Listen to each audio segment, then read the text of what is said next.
क्या आप एक लॉन्जरी प्रोडक्ट को देखकर उसके बायर का अंदाजा लगा सकते हैं? अब आप कहेंगे, हाँ मैडम, इसमें कौन सी बड़ी बात है, ये कौन सा रॉकेट साइंस है, ये तो बहुत आसान है। अगर कोई प्रोडक्ट लॉन्जरी का है तो उसको इस्तेमाल करने वाली तो लड़कियां ही होंगी ना। बहुत बढ़िया। तो क्या आप अपने लॉन्जरी प्रोडक्ट की मार्केटिंग में उसकी स्ट्रैटेजीज सिर्फ लड़कियों के प्रेफरेंस के हिसाब से बनाते हैं? तो अब आप बोलोगे कि इसमें भी कोई पूछने की बात है। ठीक है, तो जरा सुनिए। तो क्लोविया, जो कि एक इंडियन लॉन्ड्री ब्रांड है, उसके डेटा के according about 25% of its buyer are generally men, not women, और ये फिगर अराउंड 40% तक टच करता है during November to February month. तो इससे पता चलता है कि अगर प्रोडक्ट सिर्फ यूजर स्पेसिफिक हो तो जरूरी नहीं है कि उसके बायर्स भी यूजर स्पेसिफिक होंगे। समझ नहीं आया? चलो समझाती हूँ। किसी भी प्रोडक्ट को खरीदने के स्टेज में 3 कैटेगरी के लोग इंक्लूडेड होते हैं, that is initiator, buyer and user. अब ये कौन होते हैं? इनिशिएटर में वो लोग आते हैं जो आपके बाइंग जर्नी को इनिशिएट करेंगे, बायर वो लोग होते हैं जो पैसे खर्चते हैं, और यूजर वो होते हैं जो आपके बनाए हुए प्रोडक्ट का इस्तेमाल करेंगे। तो इससे पता चलता है कि मार्केट में आपके प्रोडक्ट को बेचने के दरमियान कितने माइन्यूट चीजों का ख्याल रखना पड़ता है। और आज के इस वीडियो में हम उन्हीं डिजिटल मार्केटिंग चेकलिस्ट की बात करेंगे जो आपके लॉन्जरी प्रोडक्ट को बेचने के लिए बहुत ज्यादा जरूरी है।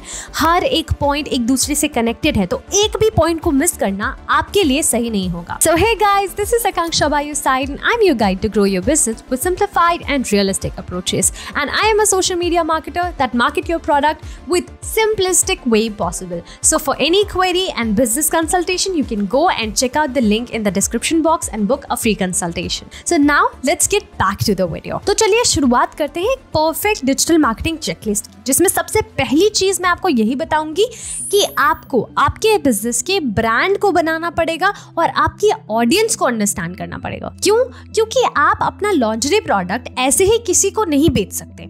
आपको समझना पड़ेगा, जैसे मैंने वीडियो की शुरुआत में बोला, कि प्रोडक्ट का बायर और यूजर एक भी हो सकता है और अलग अलग भी हो सकता है। तो आपकी अंडरस्टैंडिंग बहुत जरूरी है towards your audience.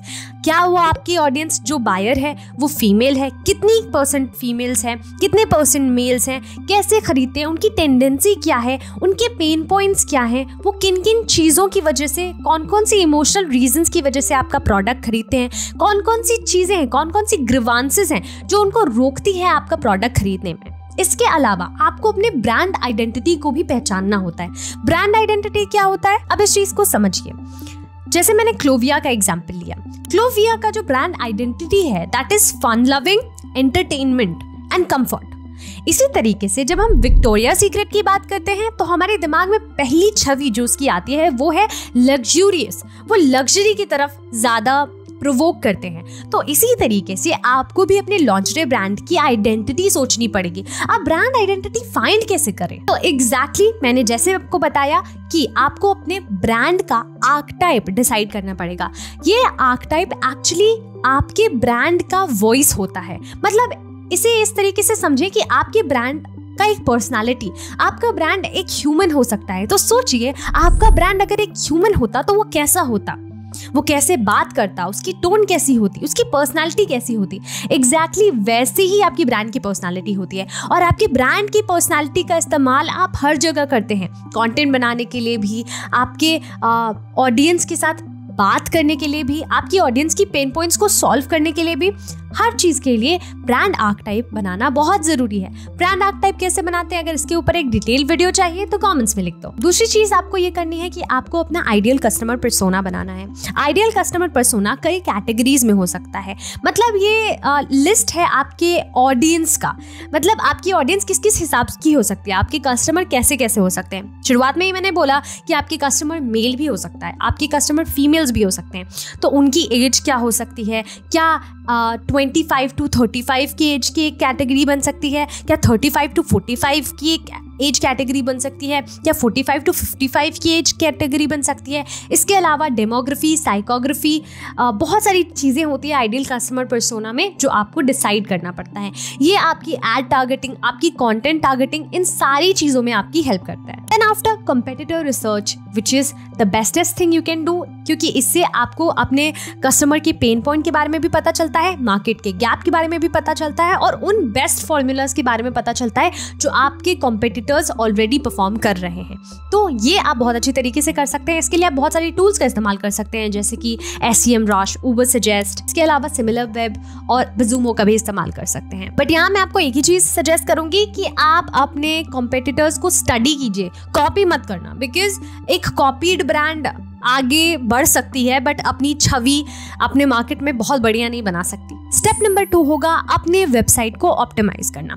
Of course अगर आपके पास दुकान ही नहीं होगी तो सेल कैसे करोगे? ब्रांड बिल्डिंग में सबसे इंपॉर्टेंट चीज होती है कि आपका एक वेबसाइट हो। बिल्कुल आप अमेजोन पे, फ्लिपकार्ट पे लिस्ट कर सकते हैं अपने प्रोडक्ट को, या आपके प्रोडक्ट की सेलिंग में हेल्प करेगा बट ब्रांड बिल्डिंग में हेल्प नहीं करेगा। हाँ, डेफिनेटली वहाँ के रिव्यूज आपकी काफी मदद कर सकते हैं, but still I would suggest you that अगर आप एक ब्रांड बनाना चाहते हो तो go for a optimum website जहाँ पे जिसका लिंक आप हर जगह दोगे, चाहे वो आपकी सोशल मीडियाज हो या किसी भी और प्लेटफॉर्म पर। तो बहुत जरूरी है कि आपके पास अपना एक खुद का वेबसाइट हो ताकि आप अपनी ब्रांड बिल्डिंग कर सकें। इसके लिए आप शुरुआत कर सकते हैं इजी टू यूज प्लेटफॉर्म्स को इस्तेमाल करके, जैसे कि Shopify और WooCommerce। इसके अलावा आपका वेबसाइट मोबाइल फ्रेंडली होना ही चाहिए, क्योंकि 70% से ज्यादा लोग लॉन्जरी प्रोडक्ट्स को खरीदने के लिए फोन का इस्तेमाल करते हैं। तो आपका वेबसाइट वो फोन पर देखेंगे, तो मोबाइल ऑप्टिमाइजेशन बहुत ज्यादा जरूरी है। इसके अलावा आपके अपने वेबसाइट पर हाई क्वालिटी इमेजेस और वीडियोस होने चाहिए। क्यों? क्योंकि ज्यादातर जो आपकी ऑडियंस है वो जब भी कुछ शॉप करती है तो वो इस चीज में प्रॉब्लम फाइंड करती है कि वो प्रोडक्ट मंगा तो लेती है बट वो जो फैब्रिक वो एक्सपेक्ट करती है वो वैसा होता नहीं है, क्योंकि वहाँ बहुत डिफरेंट डायमेंशंस में उनके प्रोडक्ट को शो नहीं किया होता है।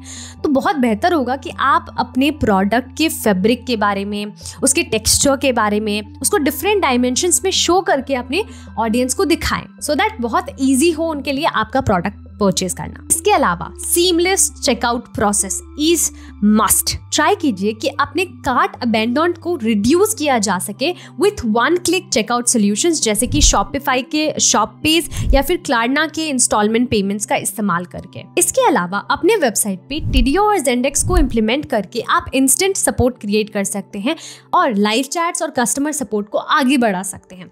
इससे आपकी ऑडियंस की ट्रस्ट आपकी तरफ बहुत ज्यादा बढ़ेगी। स्टेप नंबर 3 जो मैं आपको सजेस्ट करूंगी that is social media marketing for sure, because lingerie product के लिए सोशल मीडिया एक मस्ट है, सिर्फ तब जब आप इसको सही तरीके से करें। तो सोशल मीडिया मार्केटिंग को सही तरीके से करने के लिए किन किन चीजों की जरूरत है, आइए बात करते हैं। यहाँ मैं आपको सजेस्ट करूंगी कि आपके लिए इंस्टाग्राम और पिंटरेस्ट सबसे बढ़िया प्लेटफॉर्म होगा, क्योंकि ये सबसे ज्यादा विजुअल प्लेटफॉर्म है।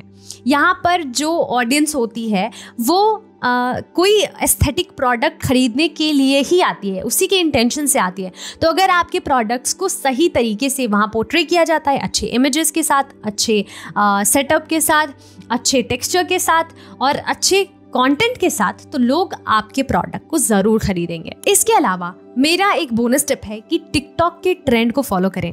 कोई भी ट्रेंड पहले टिकटॉक पे आती है और फिर इंस्टाग्राम पे आती है, तो आप टिकटॉक को VPN लगा के यूज कर सकते हैं और देख सकते हैं कि टिकटॉक पे क्या ट्रेंड चल रहा है, सो दैट आप इंस्टाग्राम पे आगे रहें। इसके अलावा इन्फ्लुएंसर कोलैबोरेशन, आप खुद ही देख रहे होंगे इंस्टाग्राम पे कितने ज्यादा कोलैबोरेशंस के रील्स आते रहते हैं, ब्रांड्स इस पे कितना खर्चा करती है।